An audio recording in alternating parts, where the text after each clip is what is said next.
ፀሐይ በጠዋቷ የጎዳናውን ዳርቻ በሙቀት ስትዳብስ ማኑኤል እንደተለመደው በብሩህ ተስፋና በከፍተኛ ድምጽ ስራውን ጀምሯል። እናቱ ኢመልዳ ሌሊቱን ሙሉ ስትደክምበት ያደረችውን አረንጓዴና ቀይ የፓኔላ የእንቁላል ሳንድዊች በቅርጫት ይዞ አረንጓዴና ቀይ የፓኔላ የእንቁላል ሳንድዊች አለ ይግዙ እያለ ይጮሃል። ይህ በቅንነት የተሞላው የኑሮ ትግሉ ግን በዕለቱ ከባድ ፈተና ገጠመው። በኩባንያው ደጅ ላይ አንዲት እጅግ ዘመናዊና የቅንጦት መኪና ቆመች። ከመኪናዋ የወረደችው ቢያትሪዝ የተባለችው የኩባንያው ባለቤት ልጅ ስትሆን ፊቷ በኩራትና በንቀት የተሞላ ነበር።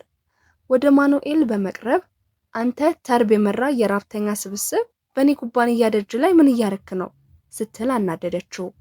ማኑኤል በትህትና ቀርቦ ምን ልታዘዝ ክብርት እመቤቴ፣ እዚህ ጋር ሳንድዊች እየሸጥኩ ነው፣ አንድ ልሽጥሎት ሳንድዊች ይፈልጋሉ ሲል ጠየቃት። ቢያትሪዝ ግን በቁጣ ተሞልታ ይህ የባለጠጎችና የሀብታም ሰዎች ሰፈር ነው፣ ከነዚህ ሰዎች መካከል አንድም ሰው ይሄንን አንተ የምታቀርበውን የቆሻሻ ምግብ ቁርስ ብሎ አይመገብም ስትል አዋረደችው። ማኑኤል እየተገረመ እመቤቴ፣ ለመሆኑ ለምን እንዲያደርጋሉ? እኔ እኮ በቅንነት እየሸጥኩኝ ነው። ደግሞም ያልተሸጡትንና የተረፉትን ምግቦች በሙሉ እጅግ ለተቸገሩና ለሌላቸው ሰዎች በነፃ ደግፋለሁ አላት። ቢያትሪዝ ግን ይበልጥ ተቆጥታ የምግብ ቅርጫቱን በንቀት መታችው። ምግቡም በሙሉ መሬት ላይ ፈሰሰ። ይኸውልህ፣ አሁን ይሄ ምግብ ለምንም ነገር አይጠቅምም፣ ከጥቅም ውጭ ሆኗል። አሁን ዋጋውን ትከፍለኛለህ። እኔ እኮ ይሄ የኔ ድርጅት ነው አልኩ። አንተ ደግሞ እዚህ ቆመ የአካባቢውን ውበትና ገጽታ እያበላሸ ነው ስትል ጮኸች።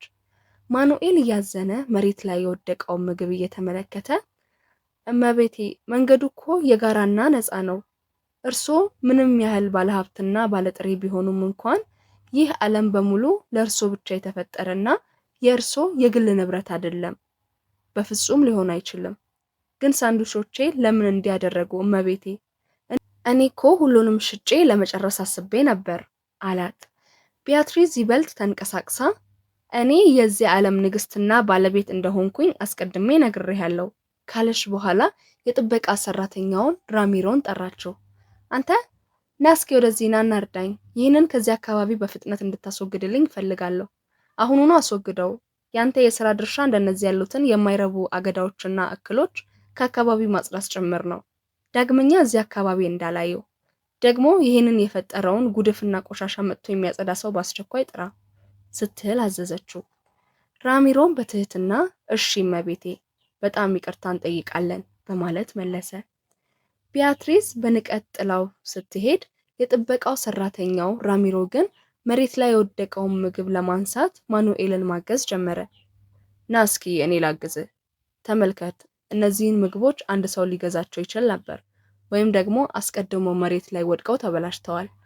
ለነገሩ እኔ እኮ እዚህ አካባቢ እንዳትሸጥ አስቀድሜ ነግሬ ነበር አለው። ማኑኤል በሐዘን ተሞልቶ እናቴ እኮ ትናንትና ከሰዓት በኋላ ሙሉ ሰዓቷን ስታዘጋጃቸውን ያደረችው። እዚህ ቦታ ላይ ብሸጥ የተሻለ ገቢ ያገኛለሁ ብዬ አስቤ ነበር። ሰዎች 20 ፔሶ ብቻ የሚያወጣውን ሳንድዊች ለመግዛት ምንም እንደማይከብዳቸው አስቤ ነበር። የዋጋው ልክ እኮ ያ ብቻ ነው አለው። ራሚሮ አዎ፣ እዚህ ያሉ ሰዎች ጥሩ ገቢ አላቸው፣ ነገር ግን እጅግ በጣም ንፉጎችና ስስታሞች ናቸው ሲል መለሰለት። ማኑኤል ያ እንግዲህ እውነት ነው ብሎ ቢስማማም ራሚሮ የኩባንያውን ታሪክ አነሳ። ቀደም ሲል የነበሩት አቶ ቡኤንዲያን ባያቸው ኖሮ እሳቸው እኮ እጅግ በጣም ደግና ግሩም ሰው ነበሩ። ማኑኤልም እሳቸው ያን ያህል ደግ ከነበሩ ለምን ታዲያ ትተውት ሄዱ ሲል ጠየቀው። ራሚሮ በሐዘን ህይወታቸው አልፏል፣ ሞቱብን እኮ። አዎ ካለፉ አሁን ወደ 2 ዓመት ገደማ ሆኗቸዋል። አሁን ግን ድርጅቱን የተረከበው የእሳቸው ተባባሪ ኦክታቪዮ ነው። እሱ ግን ከመጥፎች ሁሉ የከፋ ስስታምና እጅግ ሙሰኛ የሆነ ሰው ነው አለው። ማኑኤል የደረሰበትን ኪሳራ እያሰበ አይ ወንድሜ፣ ምን እልሃለሁ፣ የደረሰብኝን ኪሳራ ማካካስ ያለብኝ ይመስለኛል። ምናልባት እዚያ አቅራቢያ ወዳለው የገበያ ስፍራ ሄጄ መኪና በማጠብ እንኳን ቢሆን መስራት አለብኝ አለ። ራሚሮ ግን ማኑኤልን በትኩረት እየተመለከተ ልታመን አትችልም። አንተ እኮ ልክ እሳቸውን አቶ ቡኤንዲያን ነው የምትመስለው። አይገርምም? ልክ የጠፉ ልጃቸውን የምትመስልበት ሁኔታ አለ አለው። ማኑኤል ግን ነገሩን ባለማመን ግድ የለም ወንድሜ፣ የማይመስል ቀልድ አትቀልድ፣ እኔ ብሄድ ይሻላል አለ። ራሚሮ መልካም ምክሩን ቀጠለ። ስማ፣ አንድ ጥሩ ምክር ልስጥ። በዚህ በኩል አንድ ብሎክ ያህል ወረድ ስትል የኮርፖሬሽኑ ሰራተኞች መኪኖቻቸውን የሚያቆሙበት ቦታ አለ። ምናልባት እዛ ቦታ መኪና እያጠብክ ብትሰራ የተሻለ ገቢ ልታገኝ ትችላለህ። እዚህ ያሉ ሰዎች መኪኖቻቸው ሁልጊዜ በጣም ንጹህ እንዲሆኑ ይፈልጋሉ። 2 ወይም 3 መኪናዎችን ብቻ እንኳን ብታጥብ ከገበያ ቦታ ከምታገኘው የ10 እጥፍ ያህል ገቢ በአንድ ጊዜ ታገኛለህ። ማኑኤልም እውነትህን ነው የምትለው? እሺ በለው እንግዲያውስ ሄጄ እፈትሻለሁ ወንድሜ አለ። ራሚሮም በርታ፣ በጣም አመሰግናለሁ፣ መልካም ቀን ይሁንልህ፣ ተጠንቀቅ አለው። ማኑኤል ምክሩን ተቀብሎ በመኪና ማቆሚያ ቦታ ላይ ስራ ጀመረ። ብዙም ሳቆይ አማንዳ የተባለችው የተከበረችና ያማረች ጠበቃ ወደ መኪናው ስትቃረብ ተመለከተች። በትህትና ቀርቦ እመቤቴ፣ መኪናውን እንዳጥብሎት ይፈልጋሉ? ልክ እንደርሶ ውብና ያማረ አድርጌ እንደማጸዳሎት ቃል ገባሎታለሁ አላት። አማንዳ በማኑኤል ትህትና ተማርካ እሺ መልካም ነው፣ እውነትም ትንሽ መጽዳት ያስፈልገዋል፣ ደግሞ የውስጡንም ክፍል ጭምር ብታጸዳው ደስ ይለኛል አለችው። ማኑኤልም እሺ እመቤቴ፣ ሙሉ እምነት ሊኖሮት ይችላል ሲል መለሰ። አማንዳም በፍጹም አትጨነቅ፣ በጣም ጥሩ ልጅ እንደሆንክ ያስታውቃል፣ ምንም አይነት ጥርጣሬ የለኝም፣ ለመሆኑ ስንት አስከፍለኛለህ ስትል ጠየቀችው። ማኑኤል 100 ፔሶ ብቻ ነው እመቤቴ አላት። አማንዳ ከቦርሳዋ ገንዘብ እያወጣች ይኸውልህ፣ እኔ እዚህ ትንሽ የምቆይ ይመስለኛል፣ ይህ ተጨማሪ ገንዘብ ደግሞ ላንተ ማቀዝቀዣ የሚሆን መጠጥ እንድትገዛበት ነው አለችው። ማኑኤልም እጅግ በጣም አመሰግናለሁ እመቤቴ። አማንዳም የመኪናዋን ቁልፍ እየሰጠችው መኪናውም በጣም አምሮበት አንጸባርቆ እንደሚያገኙት እርግጠኛ ይሁኑ፣ በጥንቃቄ ጠብቅልኝ፣ ምክንያቱም አሁን ላይ ያለው ሁኔታ በጣም አስቸጋሪ ነው አለችው። ማኑኤልም በእርግጥ እመቤቴ ምንም አይስኩ በማለት አረጋገጠላት። አማንዳ ከሄደች በኋላ ማኑኤል የመኪናውን ውስጥ ክፍል በጥንቃቄ ማጽዳት ጀመረ። በመቀመጫው ስር ሲያጸዳ ግን በድንገት አንድ ትልቅ ፖስታ አገኘ። ከፍቶ ሲመለከተው በከፍተኛ ድንጋጤ ተዋጠ። አምላኬ ሆይ፣ ይህ እኮ እጅግ በጣም ብዙ ገንዘብ ነው እያለ ተገረመ። ፖስታው በ10 ሺዎች የሚቆጠር ዶላር የያዘ ነበር። ከጥቂት ሰዓታት በኋላ አማንዳ ወደ መኪና ማቆሚያው ስፍራ ተመለሰች። ነገር ግን መኪናዋን በለመደችው ቦታ ላይ አታገኘውም። በከፍተኛ ድንጋጤና ፍርሃት ተሞልታ መኪናዬ ታለ? አምላኬ ሆይ ሰረቁኝ፣ በቃ ተሰረኩኝ፣ በዛ ወጣት ላይ በፍጹም እምነት መጣል አልነበረብኝም እያለች ራሷን መውቀስ ጀመረች። በዚያው ቅጽበት ማኑኤል እመቤቴ አላት። አማንዳ ከድንጋጤ የተነሳ ልቤ ሊቆም ነበር እኮ አለችው። ማኑኤል በታላቅ ይቅርታ በጣም ይቅርታ እመቤቴ፣ የእርሶ መኪና የቆመው ቢጫ መስመር ላይ ስለነበር መኪና መውሰጃዎች መኪናውን ሊወስዱ ሲል ደረስኩኝ። እንዳይወስዱት ስከራከርና ስደራደር ነበር። ከዛም እዚህ ጥቂት ብሎኮች ለየት ባለ አስተማማኝ ቦታ ላይ አቆምኩት። እርሶን ፈልጌ ላገኙት ሞክሬ ነበር፣ ነገር ግን የት እንዳሉ ማወቅ አልቻልኩም ነበር። በጣም ይቅርታ እመቤቴ ሲል አስረዳት። አማንዳ በመገረም ለመሆኑ እኔ እኮ ከ5 ሰዓት በላይ ዘግይቻለሁ። ይህንን ሁሉ ሰዓት እኔን ስትጠብቅ ነበር? ደግሞ መኪናዬ እንዳይወሰድ ብለህ ቦታ ቀየርክለት? ስትል ጠየቀችው። ማኑኤልም አዎ እመቤቴ፣ በተጨማሪም በመኪናው ውስጥ ይህ ፖስታ ወድቆ ነበር በማለት የገንዘቡን ፖስታ በረከተላት። አማንዳ ይበልጥ ተገርማ ፖስታውን ተቀበለች። ወይ እኔ እንዴት ያለው ትኩረት የሌለኝ ሰው ነኝ? ገንዘቡ እኮ ነው። ለመሆኑ ማንኛውም ሌላ ሰው ቢሆን ኖሮ ይህንን ገንዘብ ይዞት ይጠፋ ነበር። አንተ ግን ለምን አልወሰድከውም? ስትል ጠየቀችው። ማኑኤልም እንግዲህ እመቤቴ፣ እርሶ በእኔ ላይ ሙሉ እምነት ጥለው ነበር፣ እኔ ደግሞ እምነቶን በፍጹም አላጎድልም አላት። አማንዳም ግን አንተ ይህንን ገንዘብ አትፈልገውም ነበር? ፍላጎት አልነበረህም? አለችው። ማኑኤል በትህትና ማለቴ ገንዘብማ በእርግጥ እኔ ሆንኩኝ ሌሎች በርካታ ሰዎች በጣም እንፈልገዋለን፣ ነገር ግን እኔ ሌባ አይደለሁም እመቤቴ። በፍጹም። እኔ እኮ ለዛ ነው በራሴ ጥረትና ላብ በየቀኑ የምሰራውና የምለፋው። በተጨማሪም የሌሎችን ሰዎች ልፋትና ጥረት መስረቅ ፍጹም ትክክልና ፍትሃዊ አይደለም። ያ ደግሞ ቀላልና መጥፎ መንገድን መምረጥ ነው። እኔ ደግሞ ከእንደዚህ አይነት ባህሪ ጋር ዝምድና የለኝም። በተጨማሪም እናቴ እኔ ሌባ ልጅ እንደሆን በፍጹም አትፈቅድልኝም፣ በጭራሽ አላት። አማንዳ በማኑኤል ንጽህና ተደነቀች። በእውነት በጣም የሚደንቅ ነው። ስማ፣ እኔ ጠበቃ ነኝ። ይህ የእኔ የቢዝነስ ካርድ ነው። ምናልባት የኔ የህግ አገልግሎት ለሆነ ነገር ቢጠቅምህ በሚል ነው። እኔ ላንተ ያደረግከውን መልካም ነገር በምላሹ መክፈል እፈልጋለሁ አለችው። ማኑኤል ግን አይ እመቤቴ፣ ምንም አስፈላጊ አይደለም። እኔ ያደረግኩት በነፃና ከልብ የመነጨ በመሆኑ ምትክ አይፈልግም አለ። አማንዳ ግን ሐሳቧን አላጠፈችም። በፍጹም የግድ ነው። ደግሞ በደንብ ሳስበው እኔ እጅግ የማምነውና የምተማመንበት ረዳት ያስፈልገኛል። አንተ ደግሞ ሙሉ በሙሉ እምነቴን አትርፈሃል። ለመሆኑ አዲስ የሥራ አካባቢ መቀየርና ሌላ የተሻለ ሥራ መስራት አትፈልግም? ስትል እድል አቀረበችለት። ማኑኤልም በአይኖቹ ተስፋ እየበራ እውነቶን ነው የሚሉኝ እመቤቴ አላት። አማንዳም አዎ በእርግጥ እኔ የምሰራው በኮርፖሬቲቭ ቡኤንዲያ ማለቴ አሁን አይጉላር በሚባለው ድርጅት ውስጥ ነው። አዎ ስሙ በቅርቡ ስለተቀየረ ሁልጊዜ እየተሳሳትኩኝ እታወቃለሁ አለችው። ማኑኤልም አዎ ቦታውን በሚገባ አውቀዋለሁ አለ።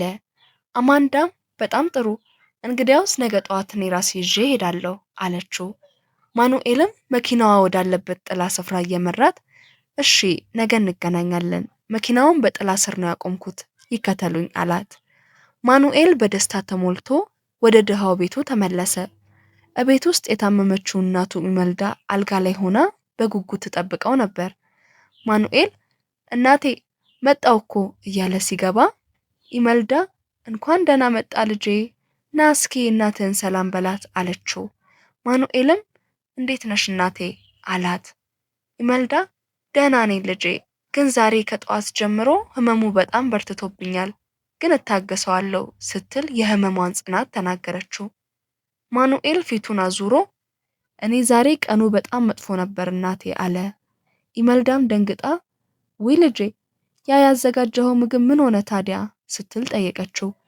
ማኑኤልም አንዲት ባለሀብትና ሀብታም ሴት ያንን ሁሉ ምግብ ያለምንም ግዴለሽነት መሬት ላይ ዘረገፈችው። በጣም ነው የተናደድኩት አላት።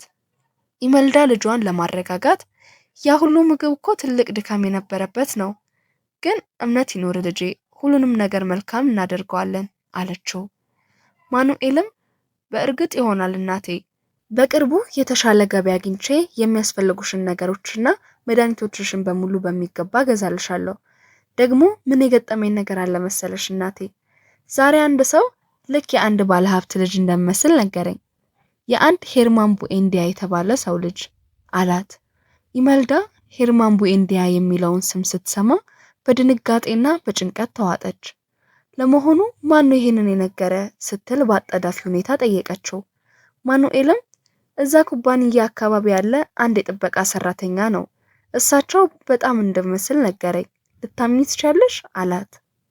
ኢመልዳ ግን እየተንቀጠቀጠች ልጄ እንደነዚህ ያሉ ነገሮች ሊወሩ አይገባም፣ እነዚያ ሰዎች እጅግ ክፉዎችና መጥፎዎች ናቸው፣ አንተ ደግሞ እንደነሱ አይደለህም፣ አንተ የነሱ ዓለም አባል አይደለህም ስትል አስጠነቀቀችው። ማኑኤልም የእናቷን ድንጋጤ አይቶ እናቴ ተይ እንጂ ይሄ እኮ ተራ ወሬና ቀልድ ነው፣ እኔ ዝም ብሎ ስላሳቀኝ ነው የነገርኩሽ፣ እኔ እኮ በዛ ላይ የለበስኩት ልብስ እንኳን የተበላሸ ነበር። እናቴ ምን ሆንሽ? መጥፎ ስሜት ከተሰማሽ እሺ ይሄንን ርዕስ እንቀይረው አላት። በመቀጠልም ማኑኤል አዲሱን የምስራች አወጣ። እንግዲያውስ ይህንን አዲስ የምስራች ስሚ፣ ነገ በአንድ ትልቅ ድርጅት ውስጥ አዲስ ስራ ጀምራለሁ። ኢመልዳ መልካም ነው ልጄ፣ ለመሆኑ የት ነው ድርጅቱ ስትል ጠየቀችው። ማኑኤል አጉይላር ኩባንያ ይባላል፣ ቀደም ሲል ግን ስሙ ኡቤንዲያ ይባል ነበር አላት። ኢመልዳ በከፍተኛ ፍርሃት ከአልጋዋ ልትነሳ እየዳዳት በፍጹም አይሆንም አይሆንም ልጄ ስትል ጮኸች። ማኑኤልም ደንግጦ እናቴ ምን ሆንሽ? ለምን አይሆንም አልሽ? አላት። ኢመልዳም አሁን እኮ ነው የነገርኩ ማኑኤል፣ እነዚህ ሰዎች እጅግ ክፉዎች ናቸው አለችው። ማኑኤል ግን እኮ አንቺ እነሱን በፍጹም አታውቂያቸውም ሲል ጠየቀ። ኢመልዳ ግን እያለቀሰች አልወደውም ልጄ፣ የእናትህን ምክር ስማ። እንደነዚህ ያሉ ቦታዎች ትልቅ መቅሰፍትና መከራ ይዘው ነው የሚመጡት አለችው። ማኑኤል እናቱን አቅፎ እናቴ፣ አሁን ደግሞ አንቺ በእኔ ላይ እምነት ይኖርሽ እሺ? በቅርቡ ሁሉም ነገሮች ይቀየራሉ። ሁሉም ነገር መልካም ይሆናል፣ ቃል እገባልሻለሁ አላት። ኢመልዳም በመጨረሻ ተስማምታ እሺ ልጄ፣ ነገር ግን ሁልጊዜም ቢሆን ከፍተኛ ጥንቃቄ እንድታደርግ እፈልጋለሁ። ደግሞ በዛ ቦታ ላይ ከማንም ሰው ጋር ምንም አይነት ጥልቅ ወሬ እንዳታወራ እሺ? ቃል ገባልኝ አለችው። ማኑኤልም እሺ እናቴ፣ ቃል እገባልሻለሁ በማለት አረጋጋት። በማግስቱ ጠዋት በድርጅቱ ኮሪደር ላይ የጥበቃ ሰራተኛው ራሚሮ ከአማንዳ ጋር ተገናኘ። እመቤቴ አማንዳ፣ እነዚህን ወረቀቶች እኔ ላግዞት አላት። አማንዳም ኦ አመሰግናለሁ ራሚሮ፣ እነዚህ የኩባንያው አስፈላጊ ሰነዶች ናቸው አለች። ራሚሮ ሰነዶችን እየተቀበለ ለመሆኑ እመቤቴ፣ ትናንትና አንድ ወጣት አይቼ ነበር። እሱ እኮ ልክ እንደ አቶ ቡኤንዲያ ነው የሚመስለው ሲል ትዝታውን አካፈላት። አማንዳም በመገረም እንደ አቶ ቡኤንዲያ? እውነትህን ነው? እኔ እስከማውቀው ድረስ ግን አቶ ቡኤንዲያ ምንም አይነት ወራሽ ወይም ልጅ አልነበራቸውም አለች። ራሚሮም እሱንማ አላውቅም፣ ነገር ግን መልኩ እጅግ በጣም ይመሳሰላል። ቢያንስ እኔ ያየሁት ያንን ነው አለች። አማንዳም እያሰበች እንግዲያውስ ያንን ልጅ እዚህ መጥቶ እንዲሰራ ብታደርገው ጥሩ ነው። ሄርማንን ለማስታወስ ይጠቅመናል። ኦ እውነትም ዛሬ አዲሱ ረዳቴ ይመጣል። እሱ እጅግ ትሁትና ንጹህ ልብ ያለው ልጅ ነው። ስለዚህ ጠብቃችሁ በጥሩ ሁኔታ እንድታስተናግዱት ወደ ውስጥ እንዲገባ እንድታደርጉ ታዛለሁ አለችው። ራሚሮም እሺ እመቤቴ፣ እኔ በግል እከታተለዋለሁ አለ። ብዙም ሳይቆይ ማኑኤል ወደ ድርጅቱ መግቢያ በር ደረሰ። ራሚሮ ሲመለከተው ሮጦ በመቅረብ ምንድነው? ትናንትና ከደረሰብህ ነገር አትማርም እንዴ? ዛሬ ደግሞ ምን ልትሸጥ መጣ? አለው። ማኑኤል እየሳቀ አይ ወንድሜ፣ ምንም አልሸጥም። ትናንትና ያገኘዋት አንዲት ደግ ሴት ኮዚ የሥራ ዕድል ሰጠችኝ አለው።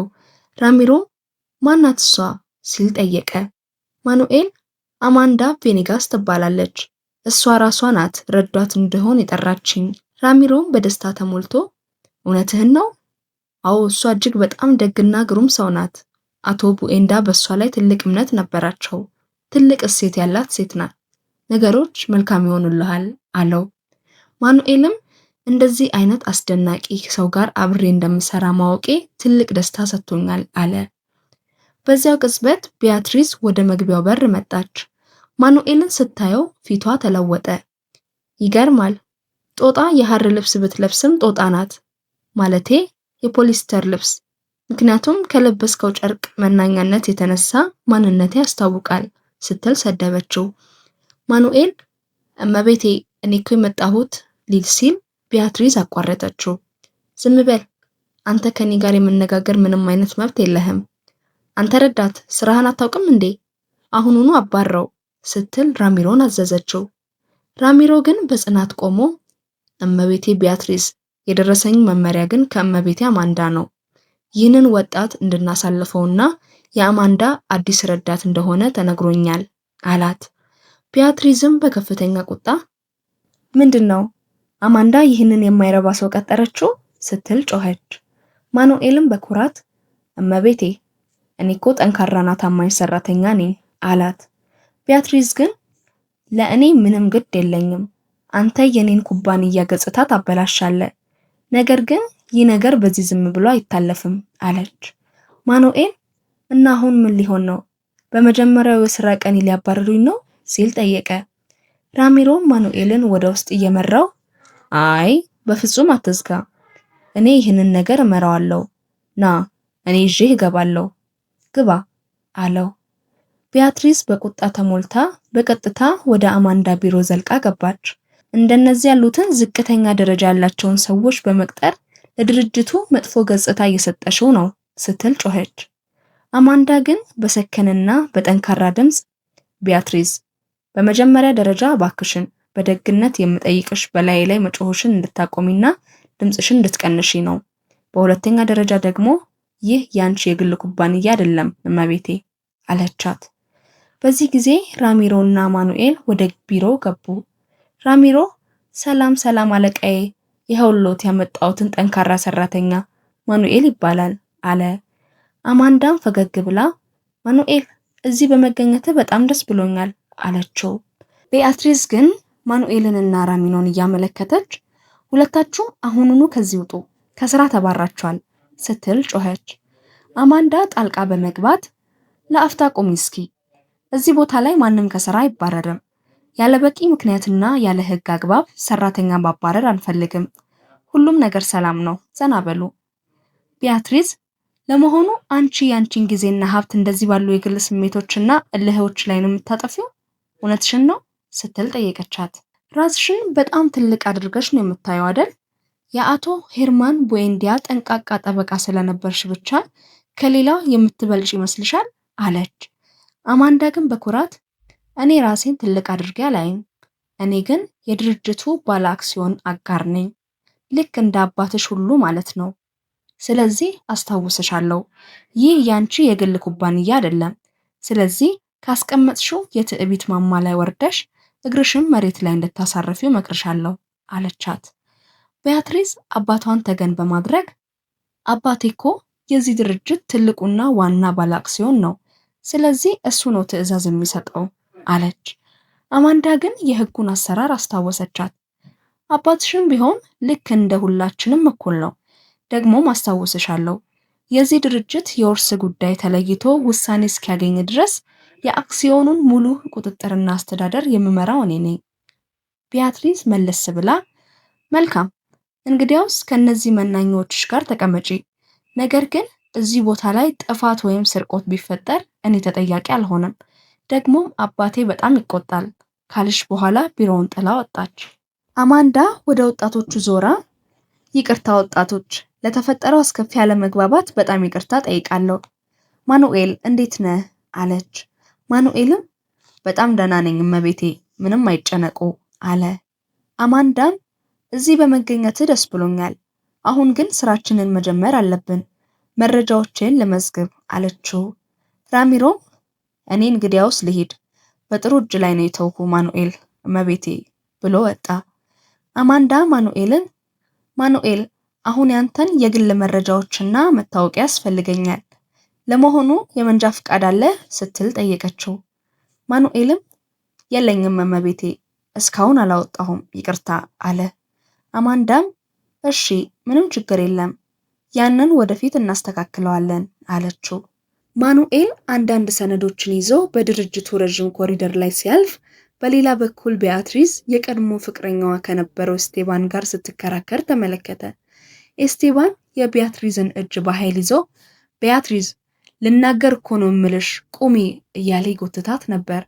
ቤአትሪስ ግን ለማምለጥ እየታገለች ልቀቀኝ እስቲ ስትል ጮኸች።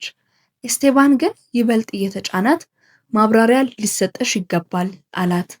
ቤአትሪስም እኔ ከአንተ ምንም አይነት ማብራሪያ አልፈልግም፣ የኛ ነገር ማለቁን በሚገባ ታውቃለህ፣ ይህ ነገር አብቅቷል አለችው። ማኑኤል ሰነዶቹን ይዞ እያለፈ ከእመቤቴ ማንዳ ጋር መገናኘቱን ትልቅ ተአምርና በረከት ነው፣ እሷ እጅግ በጣም ደግ ሰው ናት እያለ በልቡ ያስብ ነበር። ነገር ግን የቤአትሪስን ጭንቀት ሲመለከት ቀለሙ ተለወጠ። ኤስቴባን በቁጣ አሁን ራስሽን በጣም ኃያልና ትልቅ ባለሀብት አድርገሽ ማየት ጀምረሻል አይደል? ነገር ግን በደንብ ይታወቅሽ፣ ያለ አባትሽ ምንም ማድረግ አትችይም አላት። ቤአትሪስ ልቀቀኝ ኤስቴባን ስትል፣ እሱ ግን ወደ እኔ ተመለሺ፣ ወደ እኔ እንድትመለሺ ቃል እገባልሻለሁ፣ በፍጹም አልተውሽም እያለ በኃይል አቀፋት። ቤአትሪስ በከፍተኛ ድምፅ ልቀቀኝ እያልኩህ እኮ ነው ስትል ጮኸች። በዚህ ጊዜ ማኑኤል አልታገሰም። በፍጥነት በመቅረብ የኤስቴባንን እጅ በኃይል ያዘው።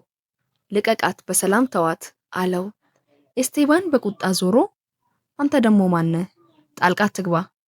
ይህ ቆሻሻ ሰው ደግሞ ከየት መጣ? አሁን ደግሞ ይህንን የመናኛ ጥበቃ ነው የቀጠርሽው? ሲል ማኑኤልን ናቀው። ማኑኤል ግን ሳይፈራ ሌላውን ሰው እንደዚህ ባለ መጥፎ ሁኔታ ለማስተናገድ ምንም አይነት መብት የለህም አለው። ኤስቴባን ማኑኤልን እየገፋው አሁኑኑ ከዚህ ጥፋ፣ ካልሆነ ግን ፊትህን ነው ማበላሸው ሲል ዛተበት። ቤአትሪስ እንሂድ ኤስቴባን ስትል ማኑኤል በጽናት ቆሞ ልቀቃት ወይንስ ለፖሊስ እንድደውል ትፈልጋለህ? ኤስቴባን ወደ ኋላ እያፈገፈገ ይህ ነገር በዚህ እንደማያበቃ ቃል እገባልሃለሁ፣ ትጸጸትበታለህ ብሎ ኮሪደሩን ጥሎ ሄደ። ማኑኤልም አሁኑኑ ከዚህ ሂዱ ሲል ሸኘው። ኤስቴባን እንደሄደ ቤአትሪስ ለማኑኤል ምስጋና ከመስጠት ይልቅ በቁጣ ለመሆኑ አንተ ለምን ጣልቃ ገባ? ሁሉም ነገር ሰላም ነበር እኮ። እኔ በማንኛውም መናኛ ሰው እንድጠበቅ ፍላጎት የለኝም። ደግሞ ማንም ሰው ሌላውን ሰው የመበደል መብት የለውም አለች። ማኑኤል ግን ፈገግ ብሎ ዳግመኛ ይህንን እንዳታደርጊ፣ እኔ ግን ሌላ ሰው በችግርና በአደጋ ውስጥ ካየሁኝ ሁልጊዜም ቢሆን ጣልቃ መግባቴንና ማገዜን እቀጥላለሁ አላት። ቤአትሪስ ግን ፊቷን አዙራ ከኔ ራቅ ብላው ሄደች። በዚያው ዕለት ምሽት ኦክታቪዮና ልጁ ቤአትሪስ ለአባቷ አሳቢነቷን እየገለጸች አይ አባቴ፣ የበለጠ ጥንቃቄ ማድረግ አለብህ፣ ሁልጊዜ ቦርሳህን በየቦታው ትረሳዋለህ አለችው። ኦክታቪዮም እየሳቀ አዎ ልጄ፣ ግን አሁን በጣም ርቦኛል፣ እንብላ አላት። ኦክታቪዮ ማኑኤል በሩቅ ሲያልፍ ተመለከተ። አይኖቹ ፈጠጡ። በልቡ ያ ሰው ማን ነው? ልክ ሄርማንን እኮ ነው የሚመስለው። ሊሆን ይችላል? አይ ሊሆን አይችልም እያለ በከፍተኛ ድንጋጤ ተዋጠ። ቤአትሪስ አባቷን በትኩረት ተመልክታ ስለምን እየተናገርክ ነው አባቴ ስትል ጠየቀች። ኦክታቪዮ ራሱን እየነቀነቀ ምንም አይደል ልጄ፣ ትኩረት አትስጪኝ። ያ ወጣት መልኩ አቶ ሄርማንን በጣም ከመምሰሉ የተነሳ ልጃቸው ሊሆን ይችላል ብዬ ነው። ነገር ግን ሄርማን ትዳር አልመሰረተም፣ ልጅም አልነበረውም ሲል መለሰላት። ቤአትሪስ በመገረም ግን ሄርማን በጣም መልከ መልካም ሰው ሆኖ ሳለ ለምን ትዳር ሳይመሰርት ቀረ ስትል ጠየቀች። ኦክታቪዮ ወደ ኋላ የ20 ዓመት ትዝታ ውስጥ እየሰጠመ ወላጆቹ እሱ ከሚወዳት ሴት ጋር እንዲጋባ አልፈቀዱለትም ነበር። ይህ የሆነው ከብዙ ዓመታት በፊት ነው አላት። ከ20 ዓመታት በፊት ወጣቱና ባለሀብቱ ሄርማን ቡኤንዲያ በድርጅቱ ውስጥ ተራ አገልጋይ የነበረችውን ወጣቷን ኢመልዳን በጽኑ ይወዳት ነበር። በአንድ ምስጢራዊ ስፍራ ተገናኝተው ሳለ ሄርማን ፍቅሬ፣ ይህ አንቺ ተወዳጅ ምግብ ነው እያለ ያቀርብላት ነበር። ኢመልዳ ግን በፍርሃት እጅግ በጣም አመሰግናለሁ ሄርማን፣ ሰዎች እዚህ ካዩን ትልቅ ችግር ይፈጠራል ሄርማን ትለው ነበር። ሄርማን ግን እጆቿን ይዞ ምን ያደርጋል፣ እኔ እኮ አንቺን ማግባት ነው የምፈልገው አላት። ኢመልዳ በአይኖቿ እንባ እየቀረረ ነገር ግን ያንተ ቤተሰቦች ይህንን በፍጹም አይፈቅዱም አለችው። ሄርማን ግን በቁርጠኝነት ለኔ ያ ምንም ግድ የለኝም፣ በዚህ ህይወት ውስጥ እኔ የምፈልገው ብቸኛዋ ነገር አንቺን ብቻ ነው ኢመልዳ አላት። ኢመልዳ ግን ልዩነታቸውን እያሰበች ግን አንተ ያንን ሁሉ ትልቅ ሀብትና ንብረት ስለ አንዲት ተራ አገልጋይና ሰራተኛ ስትል ለመተው ፈቃደኛ ነህ ስትል ጠየቀችው። ሄርማንም በጥልቀት ፍቅር ተራ ሰራተኛ አትበይ፣ አንቺ እኮ የህይወቴ ብቸኛ ፍቅር ነሽ። እሺ እንግዲያው ዛሬ ማታ እዚህ ቦታ ላይ ተገናኝተን አብረን ለመጥፋትና አዲስ ህይወት ለመጀመር እንስማማ አላት። ኢመልዳን በደስታ ተስማምታ እሺ ፍቅሬ አለችው። ሄርማን ይህንን እቅዱን ለነገሮች ማስተካከያ ይረዳው ዘንድ ለቅርብ ጓደኛውና የቢዝነስ አጋሩ ለነበረው ለወጣቱ ኦክታቪዮ ነገረው። አዎ ወንድሜ፣ ሁሉም ነገር በጥሩ ሁኔታ እየሄደ ነው። በጣም መልካም ህይወት እንደሚኖረን እርግጠኛ ነኝ። ኦክታቪዮ ያንተ እርዳታ ሁሌ ያስፈልገኛል አለው።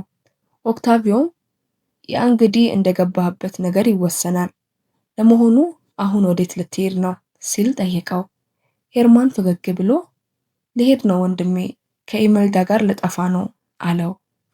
ኦክታቪዮ ደንግጦ እየቀለድክብኝ ነው አይደል አለው። ሄርማን ግን በፍጹም ዛሬ ማታውኑ ነው የሚሄደው አለው። ኦክታቪዮ ነገሩን ስላልተዋጠለት እውነትህን ነው የምታወራው? ስማ ሄርማን፣ እሷ እኮ ተራ ሰራተኛ ናት። እሷ ለማንም የማትጠቅም ተራ ሰው ናት ሄርማን። ለመሆኑ ወላጆች የኩባንያው ቦርድና ባለሀብቶች ቢሰሙ ምን ሊሉ እንደሚችሉ አስበሃል ሲል ሊያሳምነው ሞከረ። ሄርማን ግን ለእኔ ስለሱ ምንም ግድ የለኝም፣ ዋናው ፍቅሬ ናት አለ።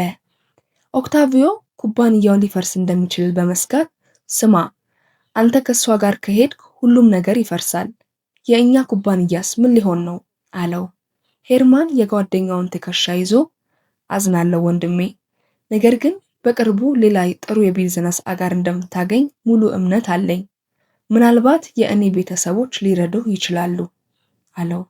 ኦክታቪዮ ለመሆኑ አሁን ከኔ ምን ትፈልጋለህ ሲል ጠየቀው። ሄርማንም አንድ ነገር ብቻ፣ እኔ ከሄርማን ጋር ከሄድኩ በኋላ ለቤተሰቦቼ እኔ በጥሩ ሁኔታ ላይ እንዳለው እንድትነግራቸው ፈልጋለሁ አለው። ኦክታቪዮም ክፋቱን ደብቆ ያንን እንደተፈጸመ ቁጠረው ወንድሜ አለው። ሄርማን እጅግ በጣም አመሰግናለሁ ብሎ ሲሰናበተው፣ ኦክታቪዮ ግን በስተጀርባው በቁጣና በምቀኝነት በህልም ነው አንተ የማትረባ ሰው፣ ስለ አንዲት ተራ ሰራተኛ ብለህ የእኔን ትልልቅ እቅዶች እንድታበላሽ በፍጹም አልፈቅድልህም እያለ ዛተ። በዚያው ዕለት ወጣቷ ኢመልዳ ሄርማንን በቀጠሮ ስፍራ እየጠበቀች ሳለ ከሄርማን ይልቅ ኦክታቪዮ ብቻውን ደረሰ። ኢመልዳ ደንግጣ አቶ ኦክታቪዮ፣ እርሶ የሄርማን ጓደኛ ኖት አይደል? እዚህ ከሄርማን ጋር ለመገናኘት ቀጠሮ ነበረ፣ ነገር ግን እስካሁን አልመጣም። የሆነ ችግር አለ ስትል ጠየቀች። ኦክታቪዮ የሐሰት ፊት አሳይቶ አዎ ኢመልዳ፣ ትክክል ነሽ። እኔም የመጣሁት ላንቺ ይህንን ለመንገር ነው። እሱ አይመጣም ኢመልዳ አላት። ኢመልዳ ደንግጣ ምን ማለት ነው አይመጣም አለች። ኦክታቪዮ የክፋት መርሱን መርጨት ጀመረ። ሄርማን ትልቅ ስህተት እንደሰራ ተረድቷል። አዎ ትልቅ ስህተት። እሱ በጊዜያዊ ስሜትና በተራ ተረት ተገፋፍቶ ነው ይህንን የሞኝነት ውሳኔ ወሰነው። ኢመልዳ እያለቀሰች አይደለም እሱ እኮ ይወደኛል አለች። ኦክታቪዮ ግን ሰዎች በወጣትነት ጊዜያቸው እንደዚህ ያሉ ነገሮችን ማውራት ይወዳሉ፣ እውነታው ግን ሌላ ነው። እሱ ሊፈጽመው የማይችለውን ተራ የተስፋ ቃል ነው የሰጠሽ። ሄርማን አሁን ወደ ልቦናው ተመልሷል። እሱ ስላንቺ ሲል ያንን ሁሉ ትልቅ ሀብትና ስልጣን መተው እንደማይችል በሚገባ ተገንዝቧል አላት። ኢመልዳ ውሸቱን ባለማመን እንግዲያውስ እሱ ራሱ ይምጣ፣ እሱ ራሱ መጥቶ አይኖቼን እየተመለከተ እኔን እንደማይፈልገኝ ይንገረኝ ስትል ጮኸች። ኦክታቪዮ ግን እሱ አንቺን ዳግመኛ ማየት አይፈልግም፣ ምክንያቱም አንቺ ለሱ ትልቅ ውርደት ነሽ፣ ለስሙና ለቤተሰቡ ትልቅ ጥቁር ነጠብጣብ ነሽ። ቀደም ሲል እንዳልኩሽ እሱ ያንን ሁሉ ንብረት ትቶ ካንቺ ጋር አይሄድም አላት። ኢመልዳ እባክዎ እኔ እዚህ ቦታ ላይ ሁልጊዜ እንደምጠብቀው ይንገሩልኝ። ኦክታቪዮ ግን ያ ምንም ዋጋ የለውም፣ እሱ አስቀድሞ ረስቶሻል ካለ በኋላ አንድ የገንዘብ ፖስታ ወጣ። ይኸውልሽ ይህንን ገንዘብ ውሰጂና ከዚህ ርቀሽ አዲስ ህይወት መስርጂ። ኢመልዳ ፖስታውን ገፍታ እኔ በገንዘብ የምገዛ ተራ ዕቃ አይደለሁም አለችው። ኦክታቪዮ ግን በንቀት በእነሱ ዓለም ውስጥ ግን አንቺ ልክ እንደ ተራ ዕቃ ነሽ፣ ለራስሽ መልካም ነገር አድርጊና ዳግመኛ እሱን መፈለግሽን አቁሚ አላት። ኢመልዳም በከፍተኛ ሐዘን ገንዘቡን ሳትቀበል አካባቢውን ጥላ ጠፋች። ኦክታቪዮ የድሮ ትዝታውን ጨርሶ ወደ ልጁ ወደ ቢያትሪስ ዞረ። ቢያትሪስ በአባቷ ተግባር እጅግ አዝና ሊሆን አይችልም አባቴ፣ አንተ እንዴት እንደዚህ ያለ መጥፎ ነገር ታደርጋለህ? ነገር ግን አንተ የህይወቱ ሙሉ ደስታ አበላሸበት እኮ አለችው። ኦክታቪዮ ግን በስግብግብነት ሳቀ። ይህ ለሱ የተሻለ ውሳኔ ነበር ልጄ። እሷ ያንን ሁሉ ገንዘብ ይዛ ጠፋች። እሱም ዳግም ሊያገኛት አልቻለም። ለእኔ ምስጋና ይግባውና አሁን ይሄ የገነባነው ትልቅ የንግድ ግዛት በሙሉ ለእኔና ለእኛ እንዲሆን አስችያለሁ። ቢያትሪስ ነገር ግን እመቤቴ አማንዳ እያለች ልትል ስትል ኦክታቪዮ በቁጣ አቋረጣት። ያቺ አሮጊት የምትለውን ነገር እኔ ምንም ግድ የለኝም። አሁን እሱ ስለሞተ ይህ ሁሉ ንብረት የኛ ይሆናል ልጄ፣ የኛ ብቻ። በማግስቱ ከሰዓት በኋላ ማኑኤል አንዳንድ አስፈላጊ ሰነዶችን ይዞ ወደ ኦክታቪዮ ቢሮ ገባ። በትህትና ይቅርታ ያድርጉልኝ እያልኩ ነው። መልካም ከሰዓት አቶ ኦክታቪዮ፣ እመቤቴ አማንዳ እነዚህ አስፈላጊ ሰነዶች እንድሰጡት አዛኝ ነው የመጣሁት አለ። ኦክታቪዮም ሰነዶችን እየተቀበለ ማኑኤልን በትኩረት ይመለከት ጀመር። ኦ እሺ፣ እዚያ አስቀምጣቸው፣ በጣም አመሰግናለሁ። ለመሆኑ ቡና ትጠጣለህ? ተቀመጥ፣ እኔ የእነዚህን ኩባንያ አዲስ ሰራተኛ በሚገባ ማወቅ ፈልጋለሁ አለው። በልቡ ግን መልኩ እንደ ሄርማን ነው ሊሆን ይችላል እያለ ይጨነቅ ነበር። ኦክታቪዮ ማኑኤልን ማጥናት ጀመረ። ለመሆኑ ማኑኤል አንተ የመጣኸው ከየት አካባቢ ነው ሲል ጠየቀው። ማኑኤልም እኔ እዚሁ ከተማ ውስጥ ከቻንበታቴሬ ሰፈር ነው የመጣሁት ጌታዬ አለ። ኦክታቪዮ በልቡ እውነትም እሱ የሄርማን ልጅ ሊሆን ይችላል እያለ ለመሆኑ ትምህርት ተምረሃል ሲል ቀጠለ። ማኑኤልም አዎ እስከ መሰናዶ ድረስ ተምሬያለሁ። ወደ ዩኒቨርሲቲ ገብቼ ለመማር ከፍተኛ ፍላጎት ነበረኝ። ነገር ግን ነገሮች ስላልተመቻቹልኝ አልቻልኩም አለው። ኦክታቪዮ የአቅም ወይስ የችሎታ ማነስ ምክንያት ነው አለው። ማኑኤልም በፍጹም አይደለም ጌታዬ፣ እናቴ በጣም ስለታመመችብኝ እቤት ውስጥ ቀርቶ እሷን የሚንከባከብ የሚሰራ ሰራተኛ ስላልተፈለገ ነው ስራ የጀመርኩት ሲል መለሰ። ኦክታቪዮ ለመሆኑ እናትህ ምን አይነት ስራ ትሰራ ነበር አለው። ማኑኤልም አሁን ላይ መስራት ካቆመች ረጅም ጊዜ ሆኗታል። ቀደም ሲል ግን የጽዳት ሰራተኛ ነበረች። ትልልቅና እጅግ ሰፊ የሆኑ ቤቶችን ታጸዳ ነበር። እኛ ወደ እነዚያ ቤቶች ለመመልከት እንኳ የማንገምታቸው አይነት ትልልቅ ቤቶች አለ። ኦክታቪዮ ይበልጥ እየተጠራጠረ አባትህስ አለው። ማኑኤልም በሐዘን አባቴ እኔን በፍጹም አያውቀኝም፣ ልንገናኝም አልቻለም ጌታዬ አለ። ኦክታቪዮ የመጨረሻውን ጥያቄ ሰነዘረ። ለመሆኑ የእናትህ ስም ማን ይባላል? ማኑኤልም ኢመልዳ ትባላለች፣ ስሟ ኢመልዳ ነው አለው። ኦክታቪዮ ይህንን ስም ሲሰማ በከፍተኛ ድንጋጤ ልቡ መታ። ኢመልዳ? ይህማ በፍጹም ተራ አጋጣሚ ሊሆን አይችልም። እሱ እውነትም የሄርማን ልጅ ነው። እሱ እዚህ ኩባንያ ውስጥ ከቆየ እኔ የለፋውበትን ነገር በሙሉ ከጥቅም ውጭ ሊሆን ነው ማለት ነው እያለ በጭንቀት ተዋጠ። ነገር ግን ፊቱን አሳምሮ ለመሆኑ ሁሉን ነገር ሰላም ነው ወጣት፣ አንተ እጅግ በጣም ጠንካራና ታታሪ ሰራተኛ ነህ። ማኑኤልም እጅግ በጣም አመሰግናለሁ ጌታዬ፣ እኔ መጣሁት የቻልኩትን ያህል ጥሩ ስራ ለመስራት ነው። ፈቃዶ ከሆነ ልሂድ ጌታዬ፣ ስለ ቡናው አመሰግናለሁ ብሎ ከቢሮው ወጣ። ኦክታቪዮ ብቻውን ሲቀር በከፍተኛ ቁጣና ፍርሃት ጠረጴዛውን መታ። ሊሆን አይችልም፣ ከኢመልዳ ተገላገልኩኝ ስል ከሄርማንም ተገላገልኩኝ ስል አሁን ደግሞ ይህ የማይረባ ወጣት ከየት መጣ? ነገር ግን ይህ ኩባንያ የእኔ ብቻ ሆኖ እንዲቀጥል ለማድረግ ማንኛውም ነገር ከማድረግ ወደኋላ አልልም እያለ ማኑኤልን ለማጥፋት አዲስ ሴራ ማጠንጠን ጀመረ። በዕለቱ ምሽት ስራው ሊጠናቀቅ አካባቢ አማንዳና ማኑኤል በቢሮ ውስጥ ነበሩ። አማንዳ ቦርሳዋን እያዘጋጀች እሺ ማኑኤል፣ እኔ ልሄድ ነው፣ ሰዓቱ በጣም መሽቷል አለችው። ማኑኤልም እሺ መቤቴ፣ እኔም ይህንን ሪፖርት እንደጨረስኩኝ አሁኑኑ ሄዳለሁ አላት። አማንዳም መልካም፣ እኔ ልጆቼን ለመውሰድ ልሄድ፣ ደህና ሁን ማኑኤል ብላ ወጣች። አማንዳ እንደሄደች ኦክታቪዮ ሆን ብሎ ወደ ማኑኤል ቢሮ መጣ።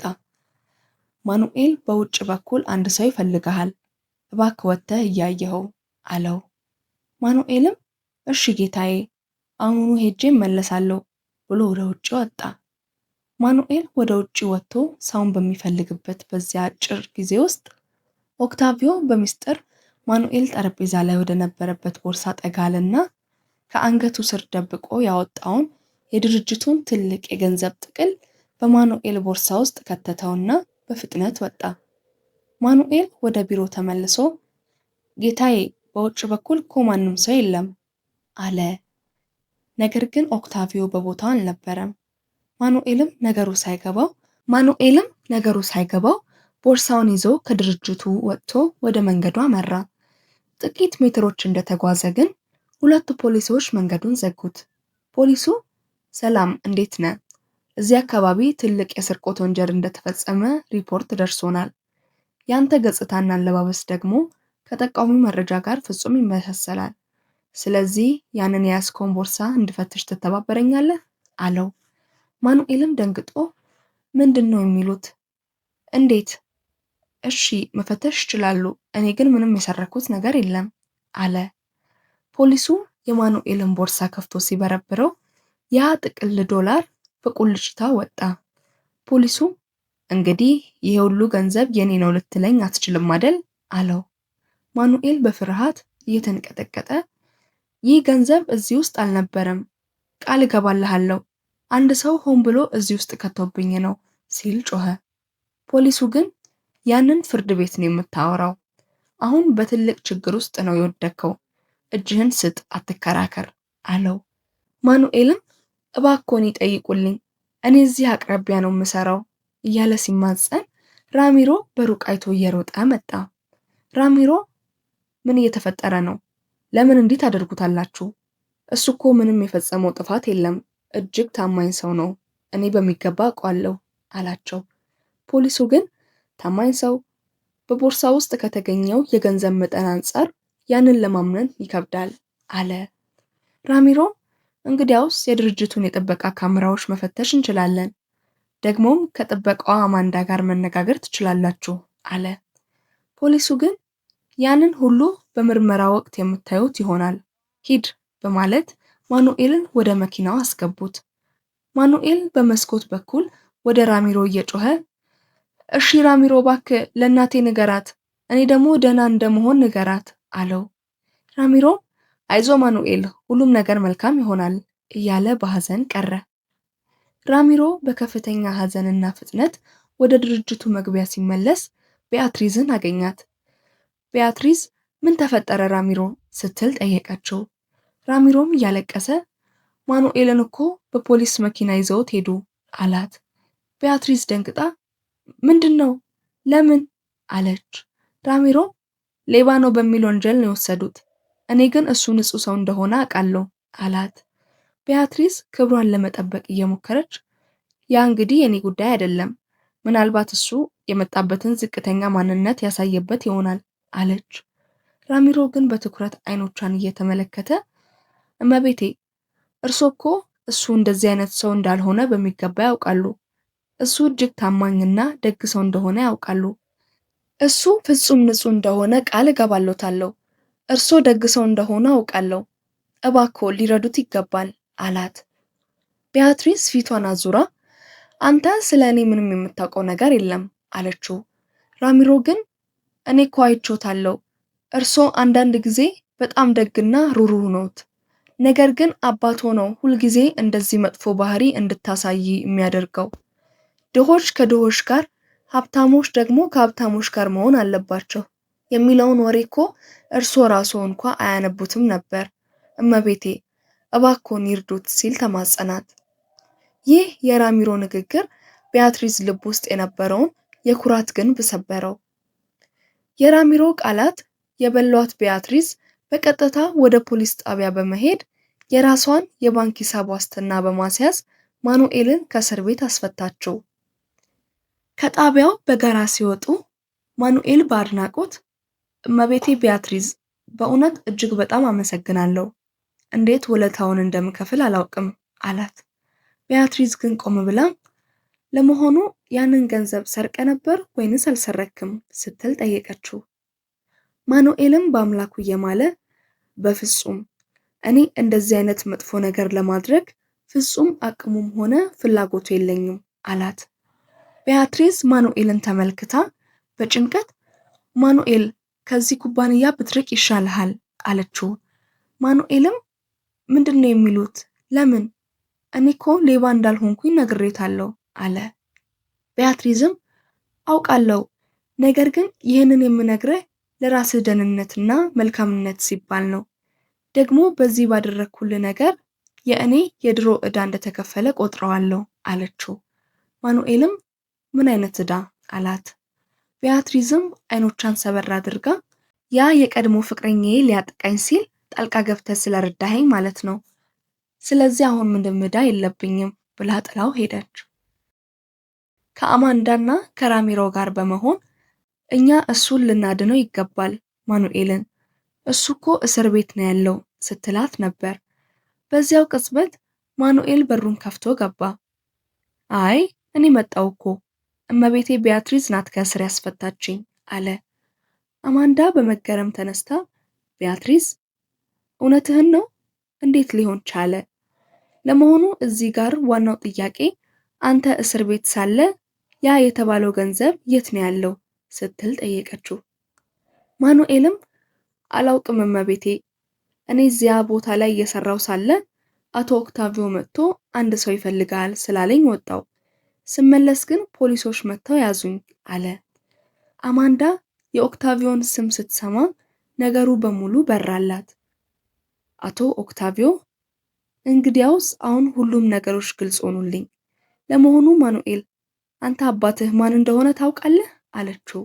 ማኑኤልም አላውቅም እመቤቴ፣ እናቴ ስለ አባቴ ምንም አይነት ነገር ማንሳትና ማውራት በፍጹም አትፈልግም አለ። አማንዳ ይህ ነገር ምናልባት እንግዳ ሊመስል ይችላል፣ ነገር ግን የዲኤንኤ ምርመራ ብታደርግ የተሻለ ነው። በዚህ ብዙ ምስጢሮች ግልጽ ይሆናሉ አለች። ምርመራው በዚያው ዕለት በአማንዳ አቅራቢነት ተከናወነ። ከጥቂት ቀናት በኋላ የዲኤንኤ ውጤቱ ማኑኤል የአቶ ሄርማን ቡኤንዲያ እውነተኛ ልጅ መሆኑን አረጋገጠ። ማኑኤል የምርመራውን ወረቀት ይዞ ወደ እናቱ አልጋ አጠገብ ተቀመጠ። እናቴ፣ ለመሆኑ ምን ሆነሽ ነው? አባቴ አቶ ሄርማን ቡኤንዲያ እንደነበር ለምን እስከ ዛሬ ድረስ ደበቅሽኝ? ለምን አልነገርሽኝም? ሲል በቁጭት ጠየቃት። ኢመልዳ በድንጋጤ ለመሆኑ ማን ነው ይሄንን የነገረ ልጄ? አለች። ማኑኤልም ማን ነገረኝ የሚለው ምንም ዋጋ የለውም። ዋናው ነገር ይህንን ሁሉ ረጅም ዘመን ሙሉ እውነቱን ደብቀሽኛል አላት። ኢመልዳ እንባዋ እየፈሰሰ ልጄ፣ እኔ ይህንን ያደረኩት አንተን ከአደጋ ለመጠበቅ ስል ብቻ ነው አለችው።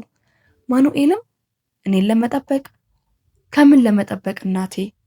እኔ እኮ ይህንን ሁሉ ዘመን አባቴ እኛን ጥሎ የጠፋና ሊንከባከበን ያልፈለገ መጥፎ ሰው እንደሆነ አስብ ነበር አለ። ኢመልዳ ግን በፍጹም ልጄ፣ እሱ እኛን ጥሎን አልጠፋም። ነገር ግን እንዳይገናኝን ትልቅ አደጋ ያደረጉብን እኔና ሄርማን እጅግ በጣም እንዋደድ ነበር። አብረን ጠፍተን አዲስ ህይወት ለመጀመር አስበን ነበር። ነገር ግን ኦክታቪዮ ትልቅ ክህደትና ውሸት ፈጸመብን። እኔ እውነቱን ስረዳ በጣም ዘግይቶ ነበር። ስለ ሄርማንም ምንም አይነት መረጃ ላገኝ አልቻልኩም ነበር ስትል የድሮውን እውነት ዘረገፈች። በመቀጠልም አንተን መጸነሴንና እርጉዝ መሆኔን ሳውቅ ከፍተኛ ፍርሃትና ጭንቀት አደረብኝ። አንተ ወደዚያ የክፉዎችና የባለጠጎች ዓለም ውስጥ እንድትገባ ማድረግ ያንተን ህይወት ሙሉ በሙሉ ማበላሸት እንደሆነ አሰብኩኝ። ልክ የባለቤቴንና የኔን ህይወት እንዳበላሹት ሁሉ ማለት ነው አለችው። ማኑኤል የእናቱን እጅ ስሞ እናቴ፣ እውነቱን የማወቅ ሙሉ መብት ነበረኝ እኮ አላት። ኢመልዳም አውቃለሁ ልጄ፣ በዚህ ነገር እኔ አንተን በድያለሁ፣ ይቅርታ እንድታደርግልኝ እለምንሃለሁ ልጄ አለችው። ማኑኤልም እሺ እናቴ፣ ሙሉ በሙሉ ይቅር ብዬሻለሁ፣ ነገር ግን ዳግመኛ ምንም ነገር እንዳትደብቅኝ በፍጹም አላት። ኢመልዳም ቃል እገባልሃለሁ ልጄ አለችው። በዚያው ሰዓት በአባቷ ቢሮ ውስጥ ቤያትሪስ ከአባቷ ኦክታቪዮ ጋር በከፍተኛ ሁኔታ ትከራከራለች። አባቴ፣ በማኑኤል ላይ ያደረግከውን መጥፎ ሴራ አሁን በሚገባ ተረድቻለሁ። ለመሆኑ ለምን እንደዚህ ያደረግክ? ስትል ጠየቀችው። ኦክታቪዮ ግን ፊቱን አዙሮ በእኔ ጉዳይ ውስጥ ጣልቃ አትግቢ ቤያትሪስ አላት። ቤያትሪስ ግን ይህንን ሁሉ ያደረግከው እሱ አቶ ሄርማንን ስለሚመስል ብቻ ነው አይደል? አባቴ፣ ይህንን የማይረባ ስግብግብነትን ልታቆም ይገባል። ይህ ነገር እያጠፋህ እኮ ነው አለችው። ኦክታቪዮ በቁጣ ተነስቶ አንቺ ስለ ህይወት ምንም የምታውቂው ነገር የለም ልጄ። አሁን የምትኖሪውን የቅንጦትና የልዕልት ህይወት ያገኘሽው በእኔ ጥረትና ስግብግብነት መሆኑን አትርሺ። ስለዚህ ዝም ብትይ ይሻላል አላት። ቤያትሪስ ግን በጽናት እሱ እኮ በጣም ደግና ጥሩ ልጅ ነው። እኔ ዳግመኛ በሰዎች ላይ ግፍ እንድትፈጽም፣ እኔን ከሀብታሞች ጋር ብቻ እንድታገናኝ የምታደርገውን መጥፎ አስተሳሰብ አልቀበለውም አለችው። ኦክታቪዮም አሁን ደግሞ አንቺ ላለሽበት መጥፎና ትዕቢተኛ ባህሪ እኔ ጥፋተኛ ሆንኩኝ? አይደለም ልጄ፣ ያንቺ ተግባር ያንቺው ነው፣ የግል ኃላፊነት ነው አላት። ቤያትሪስም በሐዘን እኔ እኮ ሁልጊዜ ያንተን መልካም ፍቃድና እውቅና ለማግኘት ስል ብቻ ነው ልክ እንዳንተ ለመሆን የምጥረው የነበረው። አሁን ግን ልክ እንዳንተ መጥፎ ሰው መሆን እንደማልፈልግ በሚገባ ተረድቻለሁ ካለሽ በኋላ ከአባቷ ቢሮ ለዘላለም ወጣች። ቤያትሪስ እንደወጣች ኦክታቪዮ በንዴትና በፍርሃት ተሞልቶ የስልክ መስመሩን አነሳ። የቢያትሪዝን የቀድሞ ፍቅረኛ ኤስቴባንን በሚስጥር አስጠራው። ኦክታቪዮ ያ የስርቆት ሴራ አልተሳካም። ስለዚህ አሁንን ያንን ወጣት ሙሉ በሙሉ እንድታስወግደው፣ ከምድር ላይ እንድታጠፋው ፈልጋለሁ። ውሻው ሲሞት እብደቱም ያበቃማ ሲል የነፍስ ማጥፋት ትዕዛዝ ሰጠው። ኤስቴባንም በክፉ ሳቅ እሺ ኦክታቪዮ፣ እንዳልከው ይፈጸማል። ነገር ግን አንተ ለእኔ ትልቅ ውለታ እንዳለብህ አትርሳ። እኔ ከቢያትሪዝ ጋር በማንኛውም ሁኔታ መመለስ ፈልጋለሁ አለው። ኦክታቪዮም እንዳልከው ይሁን አማቼ፣ አሁን ግን ይህንን የቆሻሻ ስራ በአስቸኳይ ፈጽም አለው። ኤስቴባን እንደሄደ ኦክታቪዮ ለብቻው ፈገግ አለ። አንተ ሞኝ፣ አንተ ለዚህ የቆሻሻ ስራ ብቻ ነው የምትጠቀምብህ። ከዚያ በኋላ ካንተም ጭምር እገላገላለሁ እያለ በራሱ ክፋት ተደሰተ። ማኑኤል በአንድ ጸጥ ያለ መንገድ ላይ ሰነዶችን ይዞ ብቻውን ሲራመድ ኤስቴባን ሽጉጡን ወደ ማኑኤል እየቀሰረ ይኸውልህ ይህንን ዋጋ እንደምከፍል ነግሬ ነበር ሲል ጮኸ። ማኑኤልም ደንግጦ እጆቹን ወደ ላይ አነሳ። ለአፍታ ቁም፣ እኔ ምን ያደረኩት ምንም ያደረኩት ጥፋት የለም አለ። ኤስቴባን ቃታውን ሊስብ ሲል የጥበቃው ሰራተኛ ራሚሮ ከየት መጣ ሳይባል እየሮጠ በመሃል ገባና ማኑኤልን በደረት ጋረደው። ባንግ የሚል አስፈሪ የጥይት ድምፅ ተሰማ። ጥይቱ በቀጥታ የራሚሮ ደረት ላይ አረፈ። ራሚሮ መሬት ላይ ወደቀ። ኤስቴባን በድንጋጤ መኪናውን ይዞ አፈገፈገ። ማኑኤል መሬት ላይ ተንበርክኮ ራሚሮ ወንድሜ እባክህ አይዞህ፣ ራሚሮ ምን ሆንክብኝ እያለ አለቀሰ። ራሚሮ ግን በትንሹ እየተነፈሰ ፈገግ አለ። አይዞህ፣ እኔ እኮ ጥይት መከላከያ ጃኬት ለብሻለሁ። ማኑኤልም በአድናቆት አንተ ምን አይነት ደግ ሰው ነህ፣ ለምን እንዲያደረግ አለው። ራሚሮ ለበጎና ለጥሩ ሰዎች መቆም የኛ ድርሻ ስለሆነ ነው አለው። በዚያው ቅጽበት ቢያትሪዝ እና አማንዳ ፖሊስ ይዘው እየሮጡ ደረሱ። ቢያትሪዝ ደንግጣ ሊሆን አይችልም፣ ምን ተፈጠረ? አምላኬ ሆይ አምቡላንስ አሁኑኑ ጠራለሁ። አዎ በጥይት ተመቷል ስትል ስልኳን አነሳች። ማኑኤል ይህ ሁሉ የኔ ጥፋት ነው፣ የኔ ጥፋት ብቻ ነው ሲል፣ ራሚሮ ግን አይዞህ ማኑኤል አለው። ቢያትሪዝ የማኑኤልን ትከሻ ይዛ አይደለም፣ ዋናው ጥፋተኛ ይህ ፈሪ ሰውና የአባቴ መጥፎ ሴራ ነው። ነገር ግን አትጨነቁ፣ እሱ ላደረገው መጥፎ ግፍና በደል በሙሉ በሕግ ፊት ተገቢውን ከባድ ቅጣት የሚያገኝ ይሆናል። አይዞህ ራሚሮ፣ አምቡላንስ መጣ አለች። ከጥቂት ሳምንትም በኋላ ራሚሮ ከህመሙ ሙሉ በሙሉ ድኖ ማኑኤል፣ ቢያትሪዝ እና አማንዳ በአንድነት በድርጅቱ ታላቅ የቦርድ ቢሮ ውስጥ ተቀምጠው ነበር። ራሚሮ ፈገግ ብሎ የደረቱን ጃኬት እያሳየ አዎ ያ ጥይት መከላከያ ጃኬት ባይኖር ኖሮ ነገሮች አስቸጋሪ ይሆን ነበር አለ። አማንዳ ያንን መልበስ ትልቅ በረከት ነው ራሚሮ አለችው። ራሚሮ እንግዲህ ለእንደነዚህ አይነት አደጋ መከላከያ ካልጠቀመ ለምን ያስፈልጋል ሲል ቀለደ። ማኑኤል የራሚሮን እጅ በጥብቅ ይዞ ራሚሮ እጅግ በጣም አመሰግናለሁ፣ አንተ ባታግዘኝ ኖሮ እኔ ዛሬ እዚህ ቦታ ላይ በህይወት አልገኝም ነበር አለው። ራሚሮ ግድ የለም ማኑኤል፣ ምንም አትበል፣ ይሄ እኮ ሊያስለቅሰኝ ይችላል አለ። አማንዳ በመቀጠል አንድ ትልቅ ሰነድ ከፈተች። እሺ ወጣቶች፣ አሁን ላበስራችሁ የምፈልገው ትልቅ የምስራች አለኝ። አሁን ላይ ኤስቴባን በቁጥጥር ስር ውሏል። እሱ ብቻ ሳይሆን አቶ ኦክታቪዮን ጭምር ታስሯል። ኦክታቪዮ በትልቅ የፋይናንስ ማጭበርበር የድርጅቱን ገንዘብ ወደ ውጪ በሚስጥር በማሸሽ የሐሰት ኩባንያዎችን በመፍጠርና በሙስና ወንጀል ተረጋግጦበታል። አማንዳ ሰነዱን ገለጥ አድርጋ የመጨረሻውን አስደንጋጭ እውነት ተናገረች። በተጨማሪም የፌዴራል አቃቢ ሕግ ቀደም ሲል በአቶ ሄርማን ላይ በደረሰው ህይወታቸውን ባጠፋው ድንገተኛ የመኪና አደጋ ላይ የኦክታቪዮ እጅ እንዳለበት በከፍተኛ ሁኔታ እያመራመረው ይገኛል። ሁሉም ማስረጃዎች የሚያሳዩት ተራ አደጋ እንዳልነበረ ነው አለች። ማኑኤልም እንግዲያውስ ያ የተባለው ተራ አደጋ አልነበረም ማለት ነው አለ። አማንዳ በኩራት አዎ ማኑኤል አለችና ዋናውን የውሳኔ ሰነድ አሳየቻቸው። ስለዚህ አሁን ባለው የህግ ውሳኔ መሰረት የኦክታቪዮ አክሲዮኖች በሙሉ ወደ አንቺ ወደ ቢያትሪዝ ይተላለፋሉ። የአቶ ሄርማን ሙሉ ድርሻና አክሲዮን ደግሞ በቀጥታ ወደ አንተ ወደ ማኑኤል ይተላለፋል። ማኑኤል ማመን አቅቶት ወደ እኔ ሲል ጠየቀ። አማንዳ አዎ ማኑኤል ወደ አንተ፣ ምክንያቱም አንተ የሄርማን ህጋዊ ብቸኛ ወራሽ ልጅ ነህ። ፍትህ አሁን ሰፈነ አለችው። ትናንት በመንገድ ዳር ሳንድዊች ሲሸጥ የነበረውና በትዕቢተኞች የተናቀው ማኑኤል ዛሬ በታማኝነቱ በጽናቱና በንጽህናው የክፎችን ሴራ አሸንፎ የድርጅቱ የበላይ መሪና የእውነተኛ ፍትህ ምልክት ሆነ። ከፍተኛ ውጥረት፣ የእስር ቤት እንግልትና የነፍስ ግድያ ሙከራ የታየበት ያ አስከፊ ወቅት ካለፈ በኋላ በድርጅቱ ውስጥ አዲስ የብርሃን ጭላንጭል መታየት ጀመረ።